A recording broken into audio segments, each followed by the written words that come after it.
This video is exclusively presented by B Tutorials. Kindly watch the video till end. Hello students, today we are going to start with the chapter The Demographic Structure of Indian Society. Demographic structure. तो demographic क्या है? Demo is people, graphy is a descriptive science. यानी कि demo deals with the people और graphy जो है that is the descriptive science. Overall demography means the descriptive science of the people. अब आप देखते हो डेमोग्राफी को अगर हम लोग डेफिनेशन के तौर पे अगर डिस्क्राइब करते हैं तो demography is a mathematical knowledge of the general studies of the population which deals with the social intellectual and the moral structure of और conditions of the people. Demography की जो साइंस है उसको हम दो में डिवाइड कर सकते हैं, एक फॉर्मल एक इनफॉर्मल। जो फॉर्मल है it deals with the birth rate, death rate, migration etcetera, और जो इनफॉर्मल है उसमें वेरियस एज ग्रुप्स आ जाते हैं, मेल्स एंड फीमेल्स, रेशियो आ जाता है, size of people on the basis of population and region, economic and social status भी आ जाते हैं उसमें। तो इसको हम दो में डिवाइड कर सकते हैं, that is the formal and informal demography. अब मॉडर्न सेंसस का बिगनिंग कब हुआ था, यानी कि डेमोग्राफी जो आया है दैट इज अ सेंसस। तो सेंसस रिकॉर्ड होना कब से स्टार्ट हुआ?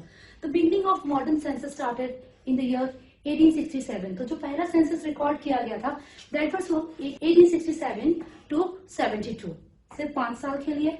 और उसके बाद it was recorded after every decade, यानी डिकेड यानी कि हर 10 साल बाद।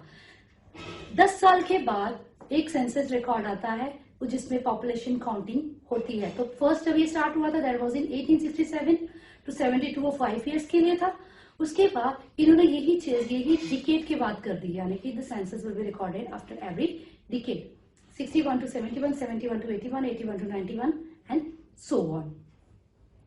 अब role of major theoretical approaches to study of population in India. अब study of population in India कैसे है, कौन से 4 पर्सपेक्टिव है? It depends upon 4 perspective. अब अगर हम लोग पॉपुलेशन काउंट करते हैं तो हमें सोशल सोसाइटी की कंडीशन भी देखनी होती है, हमें इकोनॉमिक सोर्सेज भी देखने होते हैं, हमें हिस्टोरिकल पर्सपेक्टिव को भी लर्न करना होता है, फिर हमें एक रिप्रेजेंटेशन में उसको कन्वर्ट करना होता है। तो अगर हम लोग टेक्निकल लैंग्वेज में बात करें तो it depends upon the 4 perspectives, that is demography, historical perspective, sociological perspective and economical perspective. अब अगर हम लोग डेमोग्राफिक पर्सपेक्टिव देखते हैं तो वो सबसे बेस्ट हम देख जाते हैं मैल्थिस की थ्योरी से। मैल्थिस की थ्योरी में आपके देख रहे हैं graph, the representation of the graph. इसमें Malthusian theory was propounded by Thomas Robert Malthus. उन्होंने ये थ्योरी दी थी। अकॉर्डिंग टू हिम इसमें 2 चीजें जो थी that matters, one was population, people, लोग, एंड मीन्स ऑफ सब्सटेंसेस। जो मीन्स ऑफ सब्सटेंसेस यानी कि जो नेचुरल रिसोर्सेस है, जो रिसोर्सेस है जो वो पॉपुलेशन यूज कर रहा है। तो आप इस ग्राफिकल रिप्रेजेंटेशन में देखेंगे अकॉर्डिंग टू हिम। अब इस ग्राफ में अगर आप देखते हो तो according to him the population grows in uncontrol manner, जो कि कंट्रोल नहीं हो सकती है। It grows in geometric progression. तो आप देखोगे कि इस ग्राफ में ये जो ग्रोथ है पॉपुलेशन की ये ज्योमेट्रिक प्रोग्रेशन में है, that is it is very fast. और जो रिसोर्सेज, जिसको अगर हम लोग एग्जांपल लेते हैं लैंड, तो land gives a limited return. अब वो तो ऐसा है नहीं है कि जितनी पॉपुलेशन बढ़ रही है तो लैंड उतना अनाज देना शुरू हो जाएगा या एग्रीकल्चर में उतनी प्रोडक्शन होनी शुरू हो जाएगी। तो उसने देखा कि पॉपुलेशन जो है बहुत फास्ट ग्रो कर रही है, तो वो ज्योमेट्रिकल वे में ग्रो कर रही है, और जो प्रोडक्शन है या लैंड हो सकता है उसमें हमारे फूड प्रोडक्शन हो सकती है, जो भी नेचुरल रिसोर्सेज है वो एक लिमिटेड फॉर्म में है। तो वो जो है वो एरिथमेटिक फॉर्म में जा रहा है, बिकॉज जो है वो है और जितना कंज्यूम होगा उतना तो होना ही होना है, वो पॉपुलेशन के हिसाब से बढ़ नहीं सकता। तो according to population the natural resources और द लैंड जो रिटर्न दे रहा है हमें, तो they are limited, it is slow. और उसने ये देखा कि as a result it is imbalance in society. और जहां अब हमने देखा है पॉपुलेशन जो है ये अनकंट्रोल मैनर में बढ़ी जा रही है और जो लैंड रिसोर्सेस हैं वो लिमिटेड रह रहे हैं। तो पॉपुलेशन जब ज्यादा होती है तो it deals with poverty, hunger, etc. अब गरीबी आएगी, भूखमरी आएगी, बिकॉज जितनी रिसोर्सेज चाहिए पॉपुलेशन उससे डबल हो गई। यानी कि अगर 2 लोगों का रिसोर्सेज और खाने वाले अगर 6 हो जाते तो इट क्रिएट्स इम्बैलेंस। तो मैथलस केम अप विद 2 सॉल्यूशन। उसने 2 सॉल्यूशन रखे हैं कि पॉपुलेशन को हम चेक कैसे कर सकते हैं। तो वो 2 सॉल्यूशन में से एक था पॉजिटिव चेक और एक था प्रिवेंटिव चेक। अब जो पॉजिटिव चेक है उसको वो कहते हैं कि ये नेचुरल डिजास्टर से होता है, जहां पॉपुलेशन जो है वो नेचुरली कंट्रोल हो जाती है। नेचुरली कंट्रोल कैसे होती है? अर्थक्वेक, फेमाइन, ड्रॉट, जिसमें बहुत सारे लोग एक साथ उनकी डेथ हो जाती है, but it is very painful. यानी कि अगर आप पॉपुलेशन कंट्रोल नहीं करते हो तो प्रकृति अपने हिसाब से पॉपुलेशन कंट्रोल कर लेती है। जहां पर एपिडेमिक्स आते हैं, जहां पर महामारी आती है, जहां पर बहुत सारे लोग एक साथ अपनी जान गंवा बैठते हैं, उसको इन्होंने पॉजिटिव चेक्स में कहा है कि ये नेचुरल चेक्स हैं जो इंसान नहीं करता, it is by the nature.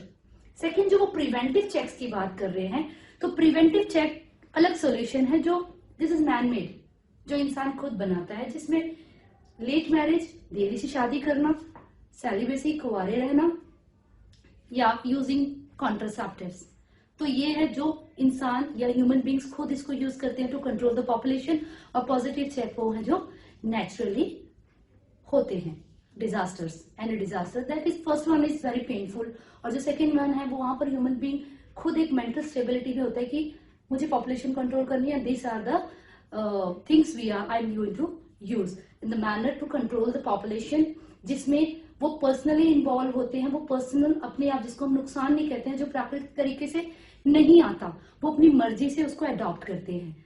और जैसे कहीं भूकंप आ गया, एक साथ में कितने लोग तबाह हो जाते हैं, जान गंवा बैठते हैं, उसको हम लोग नेचुरल चेक्स कहते हैं। Second is economic perspective. अब ये जो इकोनॉमिक पर्सपेक्टिव है, the main features of economic perspective are population growth depends on the economic state of the people. Economic state of the people यानी कि इकोनॉमिक स्टेट कैसी है, फूड प्रोडक्शन कैसा है, अवेलेबिलिटी कैसी है, हेल्थ फैसिलिटीज कैसी हैं, उनका जो पॉपुलेशन है वो उस पर डिपेंड करता है। There is no universal of population and food production if there is any law, यानी कि उससे कोई भी यूनिवर्सल लॉ नहीं है जिसमें आप देख सकते हो कि पॉपुलेशन और फूड प्रोडक्शन के लिए कोई लॉ बनाया गया हो कि this is a law for this things. इसमें if there is any law, it is historically determined in accordance with the changes in the mode of production। और कोई लॉ आता है, जैसे प्रोडक्शन चेंज होती है सिचुएशन चेंज हो जाती है। अगर पॉपुलेशन बढ़ती है, उसको कोप करने के लिए प्रोडक्शन को बढ़ाया जाता है, तो एनवायरमेंट चेंज हो जाता है, सिचुएशन चेंज हो जाती है। और अगर हम थर्ड पर्सपेक्टिव देखते हैं, sociological perspective, this perspective lays special emphasis on social determination। ये जो है स्पेशली सोशल सोसाइटी को डिटरमाइन करता है। ये होलिस्टिक अप्रोच है जिसमें टोटलिटी में पूरी सोसाइटी आती है, एक इंसान नहीं, एक सोसाइटी से एक चीज रिलेटेड नहीं, उसका status, economic perspective, structure, buildings, everything is included. Fourth जो पॉइंट है that is historical perspective. Historical perspective gives a generalized exploration of social demographic changes passing through 3 stages। ये 3 stages की social और economic changes को बताता है। इसमें जैसे कि stages of transition from ancient to medieval, ancient से medieval और medieval to modern stage।